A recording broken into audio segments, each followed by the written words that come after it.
మంచిర్యాల జిల్లాలో కురుస్తున్న భారీ వర్షాలతో జనజీవనం స్తంభించింది. లోతట్టు ప్రాంతాలు జలమయం కావడంతో అవస్థలు పడుతున్నారు ప్రజలు.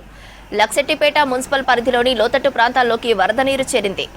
ఉత్కూరులోని 9వ వార్డులోకి ఇళ్లలోకి వరద నీరు చేరడంతో నిత్యావసర వస్తువులు తడిసిపోయాయి. దీంతో ఆందోళన వ్యక్తం చేస్తున్నారు స్థానికులు. ముంపు సమస్యను పరిష్కరించాలని కోరుతున్నారు.